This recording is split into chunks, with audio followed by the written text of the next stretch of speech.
I drove today Acura NSX and Porsche 911 Targa. Now, these cars may seem like they shouldn't even be compared, but Porsches are always over $100,000, and the new NSX starts at about $156,000.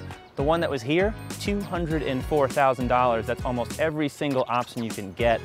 All the carbon fiber bits on it, special leather, smooth Alcantara on the roof, everything. It looks incredible, plus the carbon ceramic brakes. You can see some of the classic NSX in the new NSX, but really it's a design all its own that takes all of the design elements of current Acura cars like the TLX and others and pushes it out to extremes. That car really, it's unlike anything else that you would drive unless you had $1 million for, say, the Porsche 918 Spider, which you can't even buy anymore, all sold out. The fact that this car sells for a fraction of the price and has that type of technology, and we're talking about a all-wheel drive hybrid car. It's not a plug-in, but it's got so much power. 2 electric motors in the front, a twin-turbo V6 in the back, and the two of them combine, and it's really the surging acceleration and the type of handling you get. That when you're tossing this car around a turn, the wheels are literally clawing on the inside to get you even more grip as you come out. You don't find that in most cars at this price, not even among the Audis and the Lamborghinis of the world. So Acura really has a world-class car here. It certainly looks the part. Now with the 911, you can kind of hide a bit.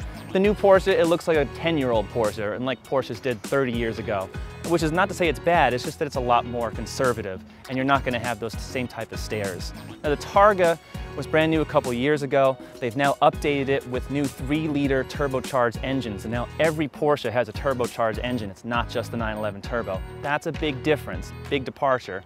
Our car here had a sport exhaust system, so even though the turbos kind of quiet that down a bit, press that little button down there, really loud, really exciting. 7-speed dual clutch transmission, and in general, it's just a great car to drive.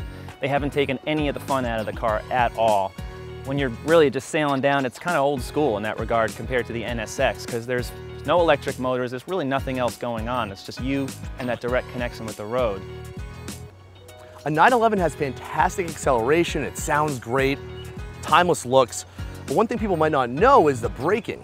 When you stomp on those brakes, it brakes evenly. There's no diving, there's no leaning, and that's important because when you enter into a turn in hard driving, you want that car to be as flat as possible. Porsche did a fantastic job with the looks of the 911 Targa.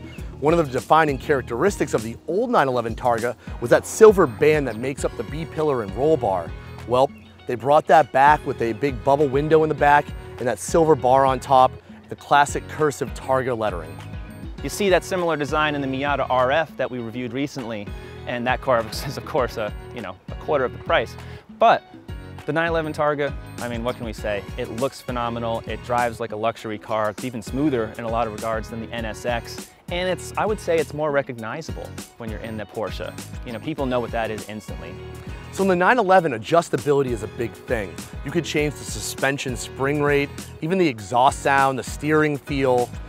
The Acura NSX, you can also adjust, but it really comes down to drive modes, where it does a lot of the adjustment on its own. That sort of represents the ethos of each individual company and how they view the relationship between the driver and the car.